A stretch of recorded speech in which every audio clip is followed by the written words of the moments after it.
Chapter 16. Otsu is laughing, but hearing Takizo's name, she grows serious. Takizo now stand before them. Takwon observes that Takizo is exhausted, barely able to stand. Everything looks blurry to Takizo. He can barely speak. He asks what she's doing here. Takwon states they've come to capture him. Takizo draws his wooden sword defensively. He remembers. People called him Devil Beast and Monster. People only wanted to kill him. Even Matahachi left him. He's seen people die by his own hands. He's seen himself crying. Otsu stand before him. And Takizo asks if she's also come to kill him. Without hesitation, she runs and embraces him. Otsu tells him about Matahachi's letter. Recalling their childhood, she says she's been abandoned again. Hearing this, Takizo's wooden sword falls from his hand. Takwon thinks Otsu is the only one who could capture Takizo alive. He considers lecturing her, but stops. He thinks of capturing Takizo himself. He's very weak now, easy to capture. But he stops that too, because Otsu's already succeeded. Takizo collapses unconscious in Otsu's arms. Thus, Takwon and Otsu capture Takizo. Chapter 17. Takwon brings Takizo to the village. Seeing him, villagers begin throwing stones. When Takizo regains consciousness, he finds himself tied to a tree. Crows perch on branches above, as if waiting for his death. Takizo sees Takwon and asks why he didn't just kill him. Don't fear so much, Takwon advises. Takizo looks at the crows, awaiting his death. He thinks, kill or be killed. Kill people in battle or die. That's what he is, and he's always been ready for his death. Rain begins to fall. Otsu wants to visit Takizo, but Takwon stops her, advising her not to go outside. He knows if Otsu goes out, she won't be able to stop herself from freeing Takizo. She's sad, feeling she captured Takizo through deception. Takwon tells her Takizo doesn't think that way about her. Takizo hangs drenched in rain as Otsu arrives. Seeing her makes him happy. Osugi accuses Takizo of being responsible for her family's ruin and dishonor because Takizo spread false rumors that Matahachi ran away with another woman to another province. Osugi vows to find out herself if Matahachi is alive or dead. She tells Takizo she wants to watch him die and will come every day for that purpose. The next day, Osugi comes to check on Takizo. She thinks he's dead. Standing beneath him, Takizo urinates. It falls on Osugi. She throws a stone at him, saying she thought he was already dead. Takizo thinks, let Takwon come quickly and kill him, ending the spectacle. More crows gather around him, signaling his approaching death. Another day passes with Takizo hanging from the tree. Night falls. He wonders how he reached this state. He recalls Takwon's words. He's the weakest person in this village. He thinks it's not true. He never lost a single fight. He just wanted to become strong. He remembers his past. His mother saying she's not his mother. He was going to meet his mother to show her how big he'd grown. His mother refused to see him, telling him to go to his father. Takizo thought, I must become strong. So strong that I won't be weak. He remembers his battles. He wanted to become invincible in the entire world. He just wanted to be invincible. Chapter 18. Night continues. Takizo still hangs from the tree. Otsu sneaks out to bring him food, explaining she's brought him a meal. She tries to feed him using a stick with food attached. She tells him Takwon forbade her from freeing him. If he doesn't eat, he'll die. In his mind, Takizo tells her not to go through such trouble. Otsu tries to feed him, but accidentally hits his head with the stick, and the food falls. Takwon emerges half asleep. Seeing him, Otsu promises Takizo she'll return tomorrow and flees. Takizo curses Takwon, demanding he just kill him already. The next day, Osugi checks if Takizo has died yet.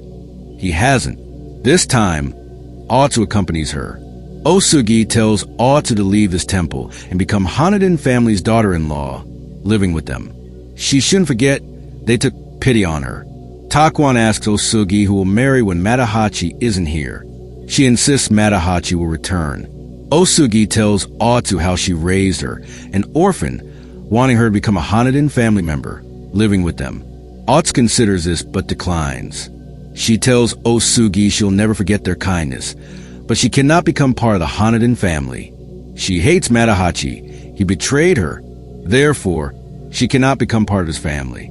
Hearing this, Osugi becomes furious and begins hitting Otsu. She demands to know who truly betrayed whom. She tells Otsu she'll pay dearly for this. Osugi leaves. Night falls. Takuan comes to see Takizo, who goes mad, demanding why he won't kill him. Just kill him. But Takuan observes, if Takizo still has this much energy, he should conserve it or he'll die. Takizo asks why he won't give him a warrior's death. He doesn't fear dying. Takuan suggests if Takizo is tired of looking at others' deaths, why not look within himself? Takizo curses Takuan, saying there's nothing inside him but darkness. Then he sees Otsu has brought food again. She tells him to open his mouth. She'll feed him rice. Otsu's stick approaches Takizo's mouth, but strikes his eye instead, spilling rice on the ground. Otsu promises tomorrow she'll definitely feed him properly. Chapter 19. Another day. Takizo still hangs alive from the tree, covered with crows. If he thinks he deserves to live, then he's selfish. All the people he killed had lives too, good or bad. Each person is born on this earth and grows up. Some make families, some live alone. Some have children, some marry, and some don't. Some keep animals. Some people have big dreams. Some have no desires. He destroyed all of that. He killed them. What right does he have to decide the time and place of his own death? That he deserves an honorable rebel's death? What does he think about himself? He takes others' lives to save his own, yet wants an honorable death? He's just selfish. Rain begins again, falling heavily. Takizo tries to drink the rainwater. Takuan's words echo. Invincible, one whom no one can equal, the strongest on all the earth. He remembers his past again, his father asking if he also wants to become invincible. Can he even cut himself? Takizo picks up a sword, telling himself he has no such intention. His father tells him only one person can become invincible. He orders Takizo to attack him. Takuan reveals that Takizo has Musashi's blood.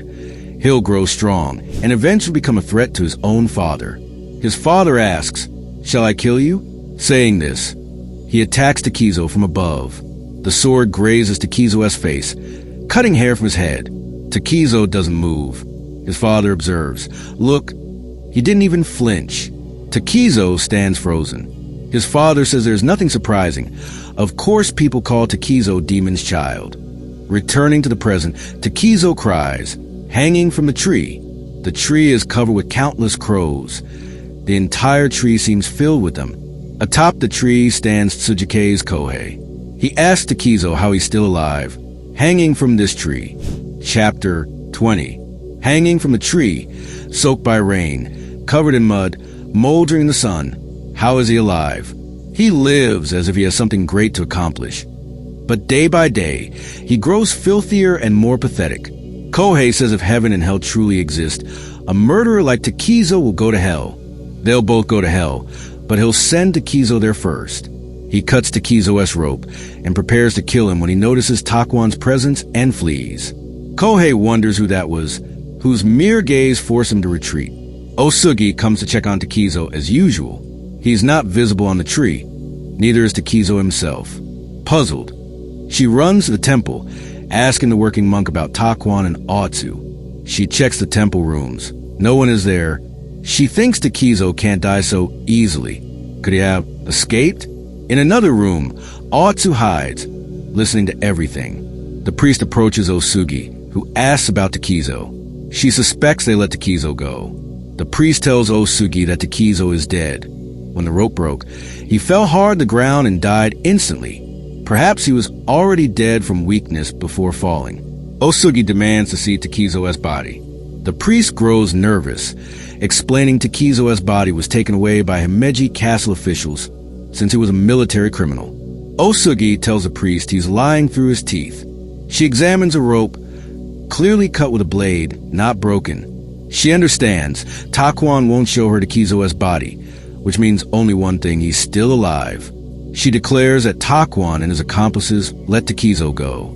Otsu listens to all this from the other room. Takuan carries Takizo on his back into the mountains. Chapter 21. Takuan is brought Takizo to a peak where the entire Miyamoto village is visible. Takizo has decided to die at this place. Takuan gives him water to drink. Takizo tells him to just kill him. Takuan asks if that's truly his wish. He observes that darkness has consumed Takizo's face. Even his eyes are very dark. Alone and in pain, alone. Takizo tells him he doesn't want to hear this nonsense. Takuan continues. Takizo killed many people, and in the end he wants to die the same way. Is that his wish? He asks. If Takizo has done everything he wanted in life, why isn't he smiling at death? Why is there no smile on his face? Grabbing Takizo's face, he says he should be happy. What is he leaving behind? He should shout and proudly proclaim he killed everyone around him and now he'll die the same way. Shout that a monk who only talks nonsense should say he lived a good life. His life was very fulfilling. Takizo tells Takuan to just kill him. Takuan begins beating him, shouting, "You're dead! If you're so satisfied with your life, why can't you proclaim it?" Takizo asks if Takuan calls himself a monk. Takuan admits he's a very foolish monk. Takizo struggles to stand. He approaches a large nearby rock and begins smashing his head against it repeatedly. He cries out, "Why was I born? Just to be abandoned and ignored? For everyone to fear me and hate me? Because I'm a demon's son worthy only of death? Why was I born into this world at all?" Takizo continues smashing his head when Takuan suddenly stops him, asking, "Will you end your life like this? Will you destroy everything? Will you destroy your old self too?" Takizo remembers his past, his childhood, the songs with Matahachi, the battles. Takuan asks, "Is a life of bloodshed truly worth living?" "No, such a life is not for you." Hearing this, Takizo begins weeping. He asks, "Is it true that I'm worthy of living?" Takuan cuts his ropes, freeing him. He tells Takizo, "Those who've never known darkness don't know light either. Endure, only then will light enter your life." Just then, Atsu appears. Takizo calls out her name as she runs toward him. And here, Volume 2 ends.